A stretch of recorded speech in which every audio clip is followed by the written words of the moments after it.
अस्सलाम वालेकुम स्टूडेंट्स, आज का हमारा टॉपिक है माइट हैव का इस्तेमाल। अगर माइट हैव की ग्रामेटिकल पोजीशन की बात की जाए तो ये एक मॉडल वर्ब है जो अपने माजी की पेशन गोई करता है। अब ये एक इंपॉर्टेंट बात है कि माजी की पेशन गोई कैसे हो सकती है।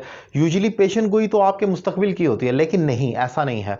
हम माजी की पेशन गोई भी करते हैं। फॉर एग्जांपल, अगर मैं ऐसे कहता हूं, आप सुबह जल्दी उठे होंगे, फिर आपने खाना खाया होगा, फिर आपने नाश्ता किया होगा, फिर आपने एक्सरसाइज की होगी, आपने नमाज पढ़ी होगी। अब किया होगा, पढ़ी होगी, दिया होगा, फिर आप ऑफिस गए होंगे।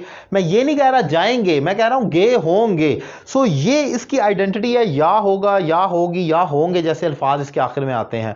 जैसे कि मैंने एग्जांपल लिखी है, आपने झूठ बोला होगा इसलिए उसने आपको डांटा। अब मुझे नहीं पता कि ये बात हकीकत है या नहीं। मैं आज खड़ा हूं और कल परसों की उसके टाइम की प्रिडिक्शन कर रहा हूं, पेशन गोई कर रहा हूं। आपने झूठ बोला, you might have told a lie, that is why he scolded you. Might have के साथ वर्ब की थर्ड फॉर्म आएगी। याद रखें, जितने भी मॉडल वर्ब हैव वाले हैं, might have, could have, would have, may have, must have, उन तमाम के साथ वर्ब की थर्ड फॉर्म आती है। Same is the case here. अब मैं पेशेंट गोई कर रहा हूं इसलिए मैंने कहा you might have told a lie, तुमने झूठ बोला होगा। एक और एग्जांपल देखें, चोर भाग गया होगा इसीलिए पुलिस चोर गिरफ्तार नहीं कर सकी। तो example, the thief might have run away, ये रन थर्ड फॉर्म है क्योंकि फर्स्ट सेकंड और फर्स्ट और थर्ड सेम होती हैं, तो इसको फर्स्ट ना समझे। The thief might have run away, that is why the police couldn't arrest him, इसीलिए पुलिस उसे गिरफ्तार नहीं कर सकी।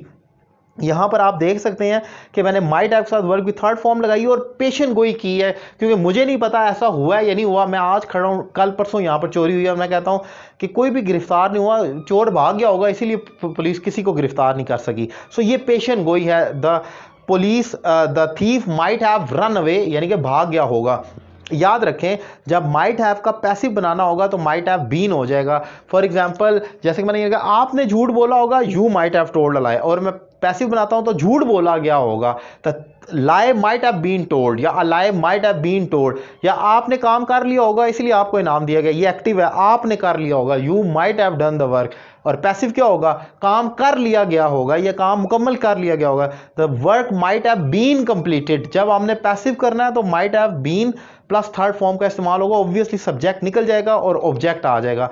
सो ये माइट हैव का मेजर यूजेज है जो मैंने डिफाइन किया, और उम्मीद करता हूं ये लेक्चर आपको अच्छा लगा होगा। और अगर मेरे दीगर वीडियो लेक्चर्स देखना चाह रहे हैं तो मेरा YouTube channel Syed Ali Raza Kazmi subscribe करें, और प्लेलिस्ट में बेसिक से एडवांस तक आप 300 प्लस वीडियो लेक्चर्स देख सकते हैं। हर टॉपिक मैंने डिफाइन किया, आप तरतीब के साथ देख सकते हैं।